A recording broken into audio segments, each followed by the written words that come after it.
करते हैं आज के मुख्य समाचार में देश भर की तमाम बड़ी खबरों पर एक नजर। विश्वविद्यालय में 4 साल का अंडर ग्रेजुएट कोर्स पूरा करने वाले छात्रों के लिए बड़ी खबर है। अब ऐसे छात्र सीधे पीएचडी में दाखिला लेने के योग्य होंगे। इस फैसले से 4 साल की स्नातक डिग्री पूरी करने वाले छात्रों को आगे की पढ़ाई में सीधा फायदा मिलेगा। छात्रों के लंबे आंदोलन और लगातार बढ़ते विरोध के बीच शिक्षा मंत्री धर्मेंद्र प्रधान ने अपने पद से इस्तीफा दे दिया है। उन्होंने सोशल मीडिया पर पोस्ट कर बताया कि उन्होंने जिम्मेदारी से मुंह नहीं मोड़ा और वह छात्रों के भविष्य को लेकर चिंतित है। साथ ही उन्होंने छात्रों से अपील की कि वे अपने करियर पर ध्यान दें। धर्मेंद्र प्रधान के इस्तीफे पर बीजेपी की ओर से भी प्रतिक्रिया सामने आई है। बीजेपी अध्यक्ष नवीन ने कहा कि धर्मेंद्र प्रधान ने देश और सरकार के बड़े हित को ध्यान में रखते हुए इस्तीफा दिया है। वहीं उन्होंने शिक्षा के क्षेत्र में उनके काम की तारीफ करते हुए कहा कि उनके कार्यकाल में नई शिक्षा नीति को लागू करने में अहम भूमिका निभाई गई। केंद्रीय शिक्षा मंत्री धर्मेंद्र प्रधान के इस्तीफे के बाद गृह मंत्री अमित शाह ने कहा कि भाजपा के लिए पद से ज्यादा देश, युवा और छात्रों का हित जरूरी है। उन्होंने धर्मेंद्र प्रधान के कार्यकाल में शिक्षा के क्षेत्र में हुए कई बदलावों का जिक्र किया। इनमें नई शिक्षा नीति, मातृभाषा में परीक्षा, पीएम श्री स्कूल, डिजिटल शिक्षा और कौशल विकास जैसे काम शामिल हैं। धर्मेंद्र प्रधान के इस्तीफे के बाद प्रहलाद जोशी को नया शिक्षा मंत्री बनाया गया है। नई जिम्मेदारी मिलने पर उन्होंने प्रधानमंत्री नरेंद्र मोदी का धन्यवाद किया और कहा कि वह पूरी ईमानदारी और मेहनत के साथ अपनी जिम्मेदारी निभाएंगे।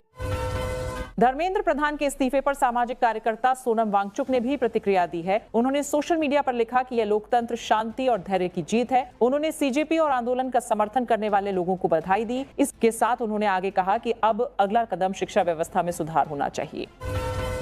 आम आदमी पार्टी के संयोजक अरविंद केजरीवाल ने धर्मेंद्र प्रधान के इस्तीफे को लोकतंत्र की बड़ी जीत बताया है। उन्होंने कहा कि लंबे आंदोलन के बाद आखिरकार सरकार को छात्रों की मांग के आगे झुकना पड़ा। वहीं आप सांसद संजय सिंह ने इसे करोड़ों युवाओं की बड़ी जीत बताया।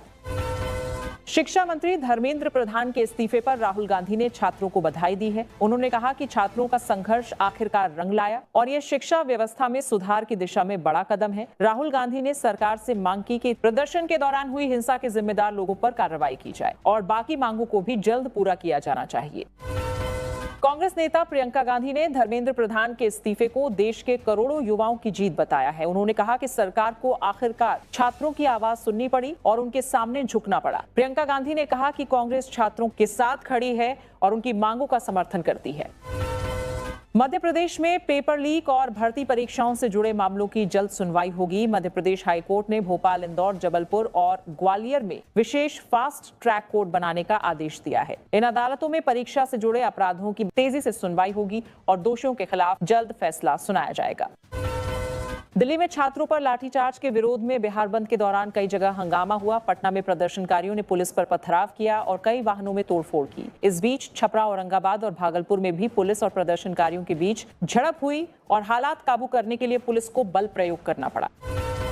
पेपर लीक के मुद्दे पर उत्तर प्रदेश के मुख्यमंत्री योगी आदित्यनाथ ने नीट परीक्षा जैसी गड़बड़ियों को लेकर सख्त चेतावनी दी और कहा कि युवाओं के भविष्य से खिलवाड़ करने वाले दोषियों की संपत्तियां जब्त की जाएंगी। साथ ही उन्होंने कार्यक्रम के दौरान समाजवादी पार्टी और कांग्रेस पर भी जमकर निशाना साधा। असम में बाढ़ और बारिश से बिगड़े हालात के बीच प्रधानमंत्री नरेंद्र मोदी ने मुख्यमंत्री हिमंत बिस्व शर्मा से फोन पर बात की। पीएम ने राज्य के हालात और राहत कार्यों की जानकारी ली और केंद्र की ओर से हर संभव मदद का भरोसा दिया। वहीं राज्य में बाढ़ से 7 लाख से ज्यादा लोग प्रभावित बताए जा रहे हैं। हिमाचल प्रदेश में अगले 1 सप्ताह तक बारिश जारी रहने का अनुमान है। मौसम विभाग के अनुसार अगले 5 दिनों तक राज्य के ज्यादातर इलाकों में बारिश हो सकती है। वहीं खराब मौसम को देखते हुए रेलवे ने एहतियात के तौर पर 2 ट्रेनों का संचालन 5 अगस्त तक रोक दिया है। खराब मौसम के कारण 6 दिनों से रुकी अमरनाथ यात्रा फिर शुरू हो गई है। मौसम में सुधार के बाद जम्मू के भगवती नगर बेस कैंप से श्रद्धालुओं का नया जत्था रवाना हुआ। अब तक करीब 4 लाख श्रद्धालु बाबा बर्फानी के दर्शन कर चुके हैं। बद्रीनाथ धाम में चढ़ावे में कथित हेराफेरी के मामले की जांच अब और आगे बढ़ रही है। पुलिस आरोपियों की चल और अचल संपत्तियों की भी जांच करेगी और अगर जांच में किसी आरोपी के पास उसकी आय से अधिक संपत्ति मिलने का पता चलता है तो उसके खिलाफ अलग से कानूनी कार्रवाई की जाएगी।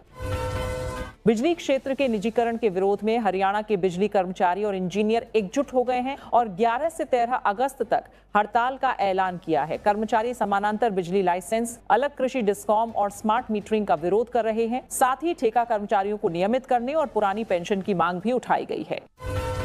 शिक्षक भर्ती में नियुक्ति की मांग को लेकर अभ्यर्थियों ने राजधानी में बसपा प्रमुख के आवास का घेराव किया। प्रदर्शन के दौरान पुलिस ने सभी प्रदर्शनकारियों को हिरासत में लेकर इको गार्डन भेज दिया। अभ्यर्थियों ने भर्ती प्रक्रिया और आरक्षण में गड़बड़ी का आरोप लगाया है और मांगे पूरी नहीं होने तक आंदोलन जारी रखने की बात कही।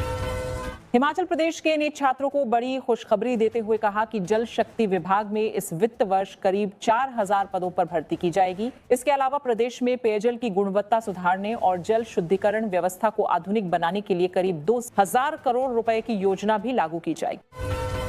पश्चिम बंगाल के मुख्यमंत्री शुभेंदु अधिकारी ने नीट पेपर लीक के विरोध प्रदर्शन के दौरान पत्रकारों पर हुए हमले की निंदा की है। उन्होंने कहा कि घटना में शामिल करीब 70 लोगों की पहचान कर ली गई है। मुख्यमंत्री ने कहा कि वे लोग प्रदर्शन में मौजूद थे, लेकिन आंदोलन से उनका कोई संबंध नहीं था। उनके खिलाफ भी सख्त कार्रवाई की जाएगी। जौहर विश्वविद्यालय के 38 भवनों को गिराने के आदेश के विरोध में समाजवादी पार्टी ने अपना आंदोलन तेज कर दिया है। सपा सांसदों और पूर्व सांसदों के प्रतिनिधिमंडल ने विश्वविद्यालय पहुंचकर धरने पर बैठे छात्रों से मुलाकात की और उन्हें समर्थन। हिमाचल प्रदेश के मुख्यमंत्री सुखविंदर सिंह सुक्खू ने विदेश से एमबीबीएस करने वाले उन छात्रों को 1 साल की इंटर्नशिप की अनुमति देने के निर्देश दिए हैं जिन्होंने कोरोना महामारी के दौरान ऑनलाइन पढ़ाई की थी। मुख्यमंत्री ने कहा कि प्रभावित छात्रों की समस्याओं को निष्पक्ष और छात्र हित में हल करेगी। बदायूं से लखनऊ जाने वाले यात्रियों का सीधी रेल सेवा का इंतजार अब खत्म होने वाला है। नई सीधी ट्रेन सेवा की शुरुआत आज से होने जा रही है। नई ट्रेन शुरू होने से इन क्षेत्रों के यात्रियों को सफर में काफी सुविधा मिलने की उम्मीद है। भारत और ब्रिटेन के बीच मुक्त व्यापार समझौते से भारत के निर्यात को 2030 तक बड़ा फायदा मिलने की उम्मीद है। एसोचैम की रिपोर्ट के मुताबिक इस समझौते से भारत का निर्यात 115 अरब डॉलर तक पहुंच सकता है। इसके अलावा 7 लाख नए रोजगार पैदा होने और छोटे उद्योगों को बढ़ावा मिलने की संभावना है। देहरादून में संत रविदास जयंती के मौके पर समरसता संकल्प अभियान के तहत कार्यशाला आयोजित की गई। कार्यक्रम में मुख्यमंत्री पुष्कर सिंह धामी शामिल हुए और उन्होंने कहा कि संत रविदास ने समाज में समानता और भाईचारे का संदेश दिया, जो आज भी लोगों के लिए प्रेरणा का स्रोत है। छत्तीसगढ़ के कोरबा में एक कार्बन फैक्ट्री में अचानक बॉयलर फट गया और धमाके के बाद फैक्ट्री में भीषण आग लग गई। वहीं धमाके की आवाज सुनते ही मजदूरों में अफरा तफरी मच गई और सभी लोग फैक्ट्री से बाहर निकलकर अपनी जान बचाने में सफल रहे। उत्तराखंड के मुख्यमंत्री पुष्कर सिंह धामी ने मुख्यमंत्री कैंप कार्यालय में पहुंचे, लोगों की समस्याएं और शिकायतें सुनी और उन्होंने अधिकारियों को निर्देश दिए कि आम लोगों की समस्याओं का समाधान संवेदनशीलता, पारदर्शिता और तय समय में किया जाए। और मुख्यमंत्री ने कहा कि लोगों को अपनी छोटी छोटी समस्याओं के लिए बार बार सरकारी दफ्तरों के चक्कर न लगाने पड़े, ये सुनिश्चित किया जाए। दिल्ली पुलिस ने जंतर मंतर प्रदर्शन को लेकर बड़ा खुलासा किया है। पुलिस के मुताबिक पाकिस्तानी अकाउंट से फेक न्यूज और भ्रामक पोस्ट फैलाए जा रहे हैं। करीब 400 सोशल मीडिया हैंडल ब्लॉक किए गए हैं। पुलिस ने एआई से बनाए गए वीडियो के जरिए लोगों को गुमराह करने का भी आरोप लगाया है। आरएसएस प्रमुख मोहन भागवत ने युवाओं को लेकर बड़ा संदेश दिया है। उन्होंने कहा कि नई पीढ़ी हर बात पर सवाल पूछती है, इसलिए उन्हें तथ्यों के साथ जवाब देना जरूरी है। साथ ही उन्होंने आगे कहा कि परिवार में आदेश देने के बजाय बच्चों के साथ बातचीत और संवाद होना चाहिए। ओडिशा के पुरी में भगवान जगन्नाथ की बाहुड़ा यात्रा संपन्न हो गई। इस दौरान बड़ी संख्या में श्रद्धालु शामिल हुए और यह यात्रा भगवान जगन्नाथ, बलभद्र और सुभद्रा के गुंडीचा मंदिर से मुख्य श्री मंदिर लौटने का प्रतीक है। यात्रा के दौरान पुरी में भक्तिमय माहौल देखने को। ऐसी ही ताजा और दमदार खबरें सबसे पहले देखने के लिए हमारा चैनल सब्सक्राइब करें और बेल आइकन जरूर दबाएं।